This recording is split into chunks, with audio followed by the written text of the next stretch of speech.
Hello students, welcome to all of you at your own YouTube channel Physics Math Solution. Today we discuss our next topic of the science, that is lateral displacement. यानी कि light going from air into glass and glass into air.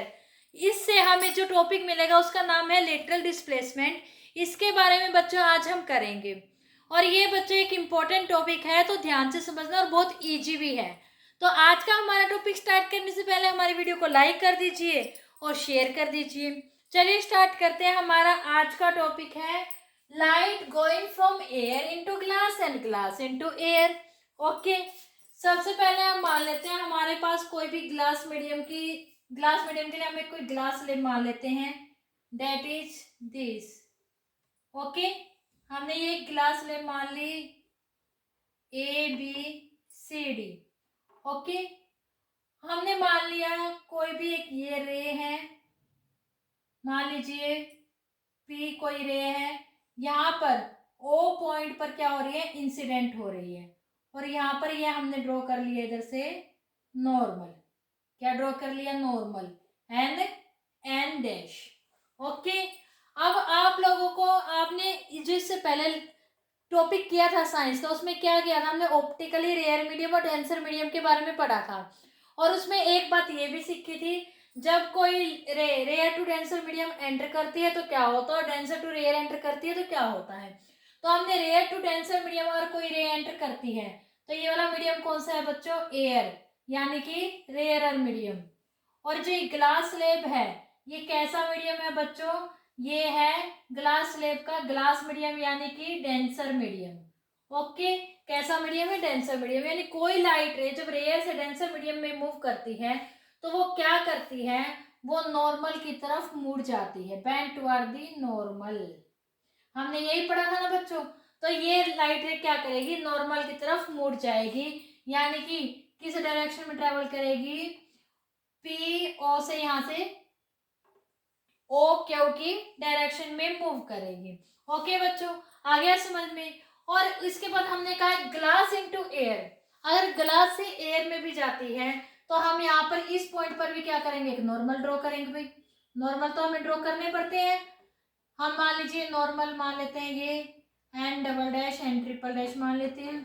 Okay, अब हमने एक बात और पढ़ी थी, क्या पढ़ी थी, अगर डेंसर टू रेयर मीडियम जाती है तो क्या करते हैं, away from normal. Away from normal क्या करेगी, नॉर्मल हो जाएगी अवे से, अवे हो जाएगी किससे, नॉर्मल से, यानी कि ये इससे दूर हो जाएगी.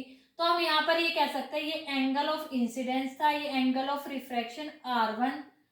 तो यहाँ पर ये एंगल ऑफ इंसिडेंस दूसरा इसके लिए, और यहाँ पे एंगल ऑफ रिफ्रैक्शन सेकेंड. यानी यहाँ पर जो एंगल ऑफ आई होगा वो एंगल आर से ज्यादा होगा, यहाँ पे एंगल ऑफ आई होगा वो एंगल आर से कम होगा. इसको हम मान लेते हैं एंगल ऑफ ई, यानी इमर्जेंट रे, जो आखिर में हमारी रे निकली वो से हमने क्या नाम दिया, इमर्जेंट रे, और उसके एंगल को दे दिया नाम एंगल ऑफ ई. तो आप लोग ध्यान कर लेना बच्चों, एंगल आई और एंगल ई यहाँ पर क्या होंगे, आपके इक्वल होंगे. क्या होंगे, इक्वल होंगे. क्यों होंगे इक्वल, क्योंकि जो आपकी ये ओपी रे है यानी इंसिडेंट रे है वो पैरेलल होगी किसके, एमर्जेंट रे के. कौन सी एमर्जेंट रे, QR के. क्यों, क्योंकि यहाँ पर इसमें जितना चेंज यहाँ आया उतना ही चेंज यहाँ पर आया बच्चों. इस नॉर्मल पोजीशन से जितना चेंज इसका यहाँ पर आया, इस नॉर्मल पोजीशन से उतना ही चेंज इसमें यहाँ पर आया है. सिर्फ फर्क क्या है, यहाँ पर चेंज तो सेम है, डायरेक्शन इनकी अपोजिट है. हम ये कह सकते हैं एक में नेगेटिव चेंज और एक में पॉजिटिव चेंज, बट इक्वल है. क्या है, जितना उसमें नेगेटिव चेंज हुआ उतना ही उसमें पॉजिटिव चेंज हुआ. इसीलिए जो ये रे है ये दोनों एक दूसरे के पैरेलल होंगी. ये आप अगर ये रे होती तो ये रे कैसे जाती, बिल्कुल ऐसे जाती. आप लोग देख सकते हैं ये दोनों के दोनों रेज एक दूसरे के पैरेलल है. क्या है, एक दूसरे के पैरेलल हैं. मान लीजिए हम इसको नाम देते हैं S का. PS ray is parallel to the QR. क्या है, जो PS रे थी हमारी वो पैरेलल है किसके, QR रे के हमारे पैरेलल है. अब मैंने आप लोगों को एक बात बताई थी, हम इसके थ्रू लेटरल डिस्प्लेसमेंट के बारे में पढ़ेंगे। आप लोग कहोगे लेटरल डिस्प्लेसमेंट तो मैडम यहाँ पे कुछ आया ही नहीं, आपने कोई जिक्र ही नहीं किया। बेटा लेटरल डिस्प्लेसमेंट क्या है, यहाँ पर हमने ये बता दिया ये दोनों की दोनों रेस पैरेलल होगी, लेकिन इनमें कुछ डिस्प्लेसमेंट होगा। कितना? ये इतना डिस्प्लेसमेंट है। कितना है? इतना डिस्प्लेसमेंट है। जानी तो ये यहाँ पर चाहिए थी, लेकिन ये जाती यहाँ पे पैरेलल तो है, लेकिन थोड़ी सी डिस्टेंस आ गई, इसमें डिस्प्लेसमेंट आ गई है। इसी डिस्प्लेसमेंट को हम कहते हैं लेटरल डिस्प्लेसमेंट। क्या कहेंगे? Lateral displacement. जो डिस्प्लेसमेंट होगा किस किस के बीच में? जो ओरिजिनल पाथ होता है एक्चुअली में इस इंसिडेंट रे का, और लेकिन जो हमारी इमरजेंट रे आई है उस रे के बीच में जो डिस्प्लेसमेंट है वो क्या कहलाता है? वो कहलाता है लेटरल डिस्प्लेसमेंट। आई बात समझ में बच्चों? लेटरल डिस्प्लेसमेंट क्या होता है? अब जो हमारा ये लेटरल डिस्प्लेसमेंट होता है ना, कुछ बातों पर डिपेंड करता है। किस किस पर डिपेंड करता है? एंगल ऑफ आई पर, यानी इंसिडेंस एंगल पर। किस एंगल से इंसिडेंस हो रही है रे उस पर डिपेंड करता है। सेकंड किस पर डिपेंड करेगा बच्चों? सेकंड डिपेंड करेगा ये बच्चों thickness of slab, thickness of glass slab.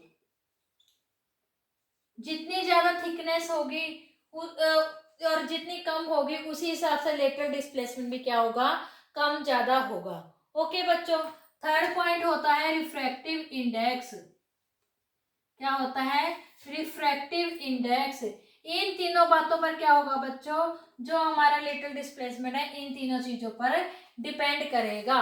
हम सीधा सीधा ये कह सकते हैं जो लेटरल डिस्प्लेसमेंट है वो डायरेक्टली प्रोपोर्शनल है किसके? एंगल ऑफ इंसिडेंस के, थिकनेस ऑफ स्लेब के और रिफ्रैक्टिव इंडेक्स के।